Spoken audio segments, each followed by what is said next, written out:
Hello friends, welcome back to my YouTube channel RPM agri knowledge. Friends, आज के इस video lecture में हम बीएससी एजी सेकेंड सेमेस्टर में subject fundamental of plant pathology के Lucknow university के जो प्रीवियस ईयर में आपका पेपर हुआ है 2023 में, वहाँ से हमने 25 क्वेश्चन यहाँ पर हम लेके आए हैं जिसको हम आज सॉल्व करेंगे। तो आइए शुरू करते हैं आज का ये वीडियो लेक्चर। इसमें आपका जो पहला क्वेश्चन दिया गया है, निम्नलिखित में से कौन सा होलोकार्पिक कवक है। तो आप लोगों ने पढ़ा होगा होलोकार्पिक कवक, ये थैलस, यानी इसमें क्या होता है, जो होलोकार्पिक थैलस होता है इसमें संपूर्ण जो थैलस होता है एक या एक से अधिक जन संरचनाओं में या जो रिप्रोडक्टिव स्ट्रक्चर्स होता है उसमें बदल जाता है। तो ऐसे कवकों को हम होलोकार्पिक कवक भी कहते हैं। तो ये आपके एग्जाम में यहाँ पर ऑप्शन दिए गए हैं, एगेरिकस है, एस्ट्रेगो है, सिनकाइट्रियम है, एल्ब्यूगो है। तो ये जो आपके यू माइकोटा वाले जीव होते हैं उसमें मेनली आपका यू कार्पिक जो थैलस होता पाया जाता है, जबकि आपके जो मिक्सोमाइसिटीज वगैरह हैं तो इसमें आपका यहाँ पर जिसमें सिनकाइट्रियम इंडोबायोटिकम आता है। तो यहाँ पर ऑप्शन में आपका जो सी दिया गया है सिनकाइट्रियम, ये इसमें आपका होलोकार्पिक ये आपका होलोकार्पिक कवक होता है। अब इसके बाद दूसरा क्वेश्चन यहाँ पर दिया गया है, निम्नलिखित में से कौन सा रोग बैक्टीरिया से नहीं होता है। यहाँ पर ऑप्शन दिए गए हैं तपेदिक, चेचक, रेबीज, खसरा। तो यहाँ पर अगर हम ऑप्शन देखते हैं तो जो आपका तपेदिक या टीबी होता है, ट्यूबरकुलोरोसिस, ये तो आपका बैक्टीरिया से होता है, जो कि बैक्टीरिया का नाम आप लोग जानते होंगे, साल्मोनेला टाइफी। और चेचक, रेबीज और खसरा, ये तीनों जो रोग होते हैं ये आपके वायरल इन्फेक्शन होते हैं। तो उस हिसाब से अगर हम क्वेश्चन देखते हैं जो कि आपके क्वेश्चन पेपर में था, तो ये क्वेश्चन गलत लग रहा है। यहाँ पर अगर नहीं होता तब आपका क्वेश्चन आपका यहाँ पर ऑप्शन ट्यूबरकुलोसिस या जो बैक्टीरिया है ये सही होता। तो ये क्वेश्चन वहाँ पर गलत दिया हुआ था। अब इसके बाद अगला क्वेश्चन यहाँ पर दिया गया है, कैप्लिसियम निम्न में से किसके फलकायों में पाया जाता है। तो जो कैप्लिसियम होता है किसके फलकाय में पाया जाता है, यहाँ पर ऑप्शन दिए गए हैं ड्यूटोरोमाइसिटीज, बेसिडियोमाइसिटीज, एस्कोमाइसिटीज और मिक्सोमाइसिटीज। तो जो आपके कैप्लिसियम जो होता है ये आपके मिक्सोमाइसिटीज में देखने को मिलता है। एक्चुअली में ये आपका कैप्लिसियम क्या होता है, एक स्टेराइल फिलामेंट्स होता है जिसकी लंबाई लगभग 100 से लेकर के 500 माइक्रोमीटर की होती है। और ये आपके मिक्सोमाइसिटीज, अगर मिक्सोमाइसिटीज ना दिया होता तो यहाँ पर स्लाइम मोल्ड्स कभी कभी ऑप्शन में होता है, इसको स्लाइम मोल्ड्स में भी ये पाया जाता है, जो कि इसी के मिक्सोमाइसिटीज के अंतर्गत आते हैं, इन्हीं को हम कहते हैं। तो यहाँ पर आप ध्यान रखना, अगर पूछा जाता है कि कैप्लिसियम किसमें या मिक्सोमाइसिटीज जगह पर आपके स्लाइम मोल्ड्स भी दे सकता है, तो इसको भी ध्यान रखना। यहाँ पर आपका अगला क्वेश्चन दिया गया है, क्लैंप कनेक्शन आमतौर पर पाया जाता है। तो इसके लिए ऑप्शन है एस्कोमाइसिटीज है, बेसिडियोमाइसिटीज है, ड्यूटोरोमाइसिटीज है और जाइगोमाइसिटीज है। तो जो क्लैंप कनेक्शन होता है ये आपके बेसिडियोमाइकोटिना में पाया जाता है, यानी जो बेसिडियोमाइसिटीज हैं इसमें मेनली देखने को मिलता है। और इसमें आपके जो रस्ट और स्मट फंजाई होते हैं वो आपके बेसिडियोमाइकोटिना सब डिवीज़न में ही आते हैं या इन्हीं से बिलोंग करते हैं। इसमें क्या होता है, इसमें जब द्विकेंद्रिकी कोशिका होती है, विभाजित होती है, तभी उसमें क्लैंप कनेक्शन बनती हैं। ये क्रिया जो क्लैंप कनेक्शन की होती है लगभग इसका समय जो होता है 23 से लगभग 45 मिनट में ये क्रिया संपूर्ण हो जाती है। अब इसके बाद अगला यहाँ पर क्वेश्चन आपका दिया गया है, बैंगन की छोटी पत्ती रोग किसके कारण होता है। तो इसमें ऑप्शन है वायरस है, माइकोप्लाज्मा है, बैक्टीरिया है और फंजाई। तो ये जो बैंगन की छोटी पत्ती रोग या इसको इंग्लिश में हम लिटिल लीफ ऑफ ब्रिंजल के नाम से जानते हैं, ये आपका माइकोप्लाज्मा के द्वारा रोग फैलता है। तो इसमें ऑप्शन नंबर आपका बी सही होगा। यहाँ पर कुछ आपको ध्यान रखना है, अगर कभी वायरस से भी दे सकता है कि आपका कोई रोग है वो वायरस के द्वारा हो रहा है या बैक्टीरिया के द्वारा हो रहा है या फंजाई के द्वारा, कौन कौन से रोग होते हैं उसके कुछ सिम्टम्स के आधार पर भी हम उसको पहचान सकते हैं। जैसे वायरस का अगर पूछता है, अगर वायरस में कभी दिया रहे आपका लीफ कर्ल या मोज़ेक, तो वहाँ पर आप समझ लेना कि ये किससे आपका लगता है, वायरस से लगता है। अगर बैक्टीरिया के केस में उसमें नाम जोड़ देता है, जैसे बैक्टीरियल लीफ ब्लाइट हो गया, बैक्टीरियल ब्लाइट हो गया, इस प्रकार से वहाँ पर नाम जोड़ देते हैं। या आपका ध्यान रखना, एक नींबू में लगता है, सिट्रस कैंकर रोग है, ठीक है। और बैक्टीरियल लीफ ब्लाइट आप पैडिल आपका धान में लगता है। इसके अलावा जो बैक्टीरियल ब्लाइट है आपके कॉटन में देखने को मिलता है, जिसको हम एंगुलर लीफ स्पॉट के नाम से भी जानते हैं। इसके अलावा आपका सॉफ्ट राट जो कि कैरेट में लगता है।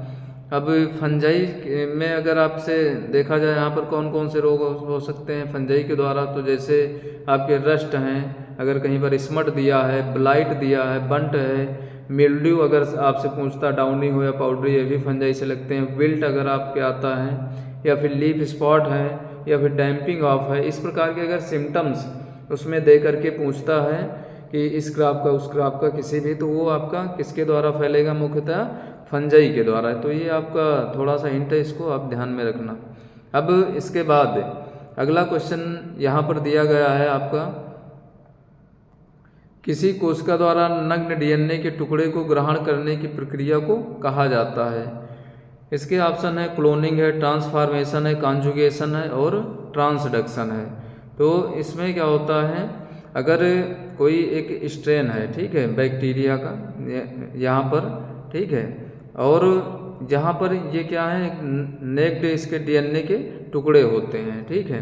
अगर आपने बैक्टीरिया का जो सेक्सुअल रिप्रोडक्शन पढ़ा हो, तो उसमें आप वहाँ पर कॉन्जुगेशन, ट्रांसफॉर्मेशन और ट्रांसडक्शन, ये आप 3 रिप्रोडक्शन वहाँ पर पढ़े होंगे, ठीक है, जिसको किसने दिया था 1946 में, लीडरबर्ग और टैटम ने। अगर पढ़ा होगा तो आपको ध्यान में होगा। तो इसमें क्या होता है कि एक सेल होती है, ठीक है, और वहाँ पर दूसरी ये स्ट्रेन हो गया बैक्टीरिया का, और एक दूसरा स्ट्रेन, जहाँ पर ये डीएनए के जो टुकड़े हैं ये मुक्त अवस्था में होते हैं, और ये आकर के इस किसी दूसरे बैक्टीरियल जो कि स्ट्रेन दूसरे टाइप का है उसके कोशिका के अंदर ये प्रवेश कर जाते हैं। तो इस प्रकार की प्रोसेस को हम ट्रांसफॉर्मेशन कहते हैं। तो इसको आप ध्यान में रखना।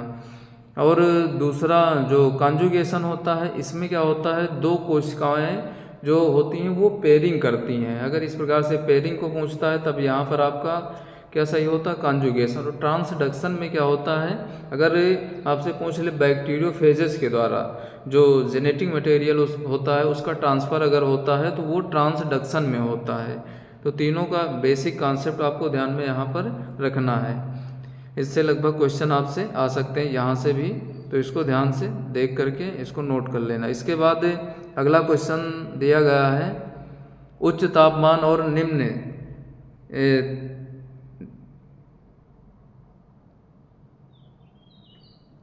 पीएच पर उगने वाले जीवाणु कहलाते हैं। यानी उच्च तापमान और निम्न पीएच पर, यानी जो अगर जहाँ पर क्या है अम्लता पाई जाती है तो वहाँ पर उगने वाले जीवाणु क्या कहलाते हैं। यहाँ पर ऑप्शन है हाइलोफिल्स और एसिडोफिल्स और थर्मोफिल्स और थर्मोएसिडोफिल्स।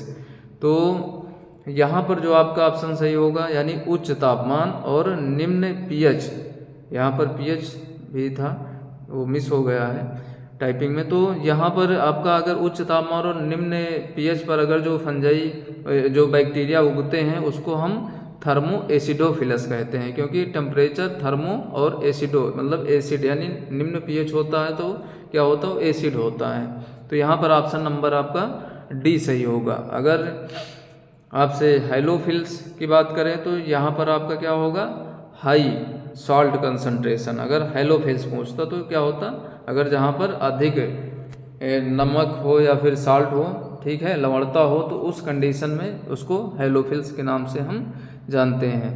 एसिडोफिल्स यानी अधिक एसिड होगा, थर्मोफिलस अगर जिसमें उच्च तापमान पर, यहाँ पर ये आपके ध्यान में रखना। इसके बाद अगला क्वेश्चन यहाँ पर दिया गया है, हेट्रोथैलिज्म का अर्थ है, यानी हेट्रोथैलिज्म क्या होता है। आपने थैलस पढ़ा होगा, हेट्रोथैलिज्म और होमोथैलिज्म। तो हेट्रोथैलिज्म का क्या अर्थ होता है, यहाँ पर ऑप्शन एक ही प्रकार के थैलस का संलयन, विभिन्न प्रकार के थैलस का संलयन और जाइगोस्पोर का निर्माण या कोनेडिया का गठन।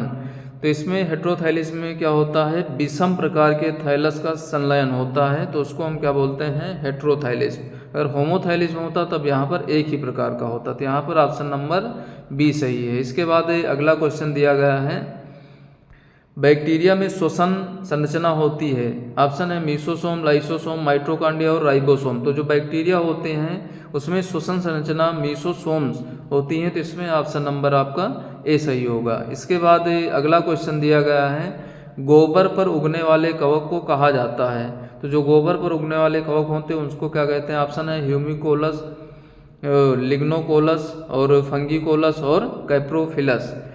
तो यहाँ पर जो गोबर पर उगने वाले फंगस होते हैं उसको हम कैप्रोफिलस के नाम से जानते हैं, या जो डंग फंजाई होते हैं, ठीक है। तो यहाँ पर ऑप्शन नंबर आपका डी सही होगा। और जो ह्यूमिकुलस होता है ये आपके सॉइल से संबंधित है, अगर सॉइल पर उगते हैं। लिग्नोकोलस ये जो वुड या लकड़ी पर जो उगते हैं, और जो फंगीकोलस है इसमें आपके जो एसोसिएट होते हैं विद अदर फंजाई, तो उसको हम फंगीकोलस के नाम से जानते हैं।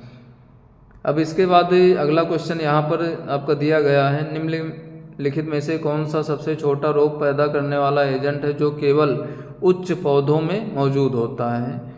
यहाँ पर जो उच्च पौधों में पाया जाता है, इसके लिए ऑप्शन है मॉलिक्यूल्स, वायराइड्स, वायरस और प्रियांस। तो जो सबसे छोटा होता है और ये सिर्फ उच्च पौधों में पाया जाता है, तो इसके द्वारा जो रोग होते हैं वो आपके वायराइड्स, इसमें ऑप्शन नंबर आपका बी सही होगा। इसके बाद अगला क्वेश्चन यहाँ पर दिया गया है, Indian journal of mycology and plant pathology पहली बार किस वर्ष में प्रकाशित हुआ था। तो इसमें जो Indian journal of mycology and plant pathology ये 1970 में प्रकाशित हुआ था। तो यहाँ पर 1970 आपके ऑप्शन में नहीं है, तो यहाँ पर ये क्वेश्चन आपका भी यहाँ पर थोड़ा ऑप्शन को लेकर के गलत दिख रहा है। तो इसमें अगर सही करना तो 1972 आपका सही हो सकता है। इसके बाद अगला क्वेश्चन, निम्नलिखित में से रस्ट शिकारी के रूप में किसे जाना जाता है। ऑप्शन है S R. Bose, K C. Mehta, G S. कर्निंघम और मुंडकर। तो जो भारत में रस्ट शिकारी यानी जो रस्ट पर ज़्यादा जो भी खोज की हैं रस्ट फंजाई पर, वो हैं डॉक्टर के.सी. मेहता। तो इनको रस्ट शिकारी के नाम से जानते हैं, डॉक्टर के.सी. मेहता। तो इसमें ऑप्शन नंबर बी सही होगा। इसके बाद अगला क्वेश्चन यहाँ पर दिया गया है 14 में, कवक में पैरासेक्सुअलिटी का तात्पर्य है। पैरासेक्सुअलिटी यहाँ पर ऑप्शन है प्लाज्मोगैमी, कैरियोगैमी और अर्धसूत्री विभाजन का अभाव होता है, या फिर प्लाज्मोगैमी, कैरियोगैमी एवं अर्धसूत्री विभाजन की उपस्थिति होती है, या फिर क्रम में प्लाज्मोगैमी, कैरियोगैमी और अर्धसूत्री विभाजन की उपस्थिति होती है, या प्रजनन की अलैंगिक पद्धति का अभाव होता है। तो कवकों में एक अलग प्रकार का आपने पढ़ा होगा पैरालैंगिक या पैरासेक्सुअलिटी जो रिप्रोडक्शन होता है। मेनली जो रिप्रोडक्शन फंजाई में सेक्सुअल रिप्रोडक्शन होता है जो, ठीक है। यहाँ पर सेक्सुअल रिप्रोडक्शन में आपने पढ़ा होगा इसकी जो पहले प्लाज्मोगैमी होगा यानी जो जीव द्रव्य है उसका संलयन होगा, फिर कैरियोगैमी होता है जिसमें केंद्रक आपस में संलयन करते हैं, फ्यूज करते हैं, और उसके बाद फिर मियोसिस होता है। तो ये तीन मेन यहाँ पर चरण पाए जाते हैं जो कि आपके सेक्सुअल रिप्रोडक्शन में होता है, जबकि जो पैरासेक्सुअल होता है या पैरालैंगिक जो जनन होता है उसमें ये तीनों चीज़ें तो होती हैं, प्लाज्मोगैमी, कैरियोगैमी और अर्धसूत्री, लेकिन ये क्रम में नहीं होती। अगर क्रम में कहता तो आपका सेक्सुअल रिप्रोडक्शन सही होता। अगर यहाँ पर क्रम में नहीं पूछा है, तीनों चीज़ यहाँ पर उपस्थित होती हैं लेकिन ये क्रम में नहीं होती, तो इसमें ऑप्शन नंबर आपका बी सही होगा। अब इसके बाद ये जो आपका पैरासेक्सुअलिटी है इसका पूछ सकता है किसने इसको खोजा था। तो इसको 1952 में पेंटेकॉर्वो और रोपर ने इसको खोजा था। तो ये भी इसके खोजकर्ता का नाम आप लोग ध्यान में रखेंगे। इसके बाद अगला क्वेश्चन यहाँ पर दिया गया है, एड्स के लिए उत्तरदायी वायरस किसका उदाहरण है।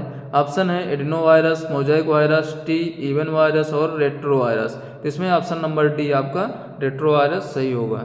इसके बाद अगला क्वेश्चन यहाँ पर दिया गया है, निम्नलिखित में से किस कवक को डेथ चेयर के नाम से जाना जाता है। ऑप्शन है बोलेटस, मिरेबिलिस, पिलोबोलस, लिनी और फिर आपका सेलियोटा कंपेस्टिस और एमेनिटा फाइलॉइड्स। तो इसमें जो एमेनिटा फाइलॉइड्स है ये आपका ऑप्शन नंबर डी सही होगा, जिसको हम डेथ चेयर के नाम से जानते हैं। इसके बाद अगला क्वेश्चन यहाँ पर दिया गया है, राइजोपस में पोषण विधि क्या है।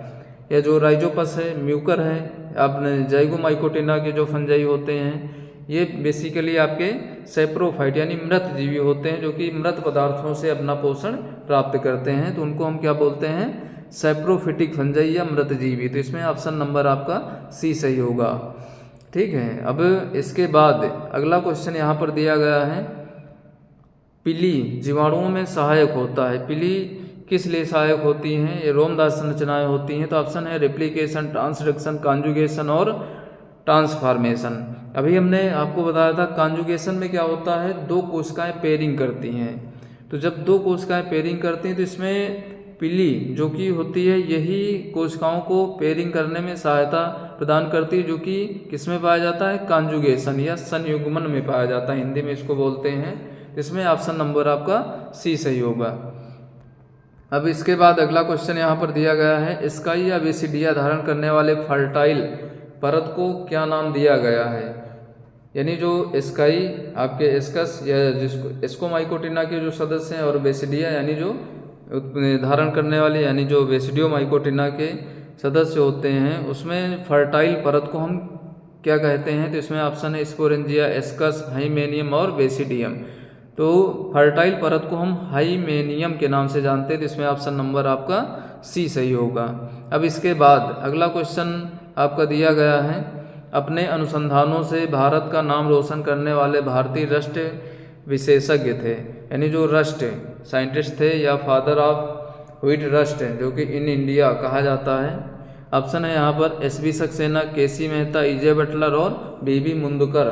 तो इसमें ऑप्शन नंबर आपका बी सही होगा। Doctor KC. मेहता को हम father of wheat rust in India के नाम से भी जानते हैं। अब इसके अलावा जो आपके ई.जे. बटलर हैं इनके बारे में भी आपको जानते रहना है। जो ई.जे. बटलर हैं इनको हम father of plant pathology in India यानी भारत में अगर पादप रोग विज्ञान का जनक किसको कहा जाता है, वो ई.जे. बटलर साहब को कहा जाता है। और ई.जे. बटलर साहब को फादर ऑफ माइकोलॉजी यानी कवक विज्ञान का जनक भी कहा जाता है। कहाँ पर, भारत में, अगर भारत में पूछता है तब। ठीक है, अब इसके अलावा इनकी बुक भी एक है, ठीक है, तो उसको भी आपको ध्यान में रखना है, fungi and diseases, fungi and diseases in plants, जो कि 1918 में इस बुक को इन्होंने लिखा था। तो यहाँ पर आप इसके बारे में ध्यान रखना।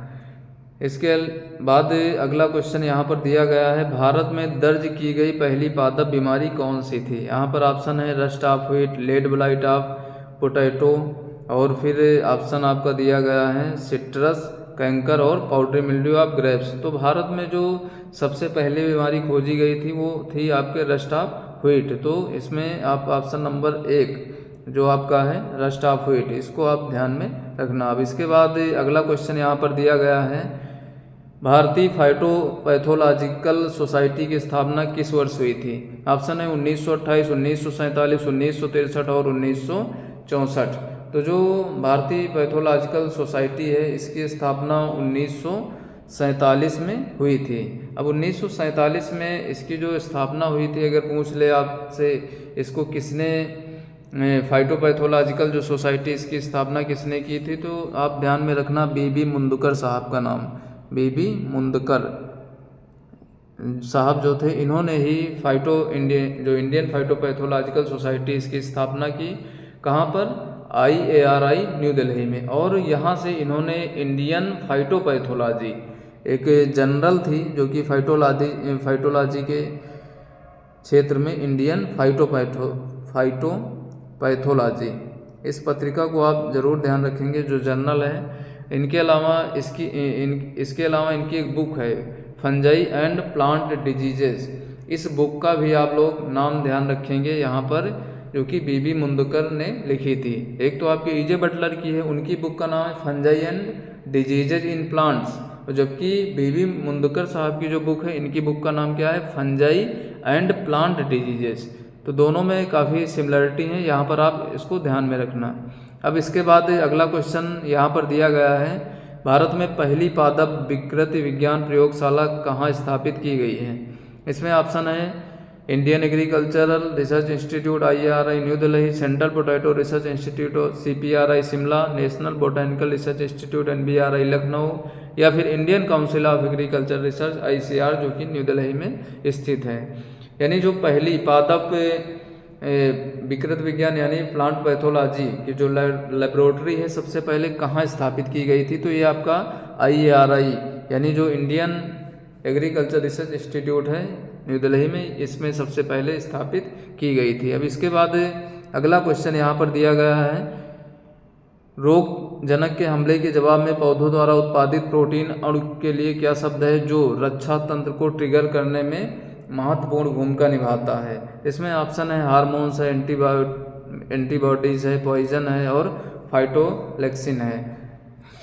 तो इसमें आपका फाइटोलेक्सिन होगा जो कि ऑप्शन नंबर डी सही होगा। अब इसके बाद अगला और ये लास्ट क्वेश्चन है, पादप रोगों को विभिन्न मानदंडों के आधार पर वर्गीकृत किया जाता है, निम्नलिखित में से कौन सा वर्गीकरण के लिए एक सामान्य मान नहीं है।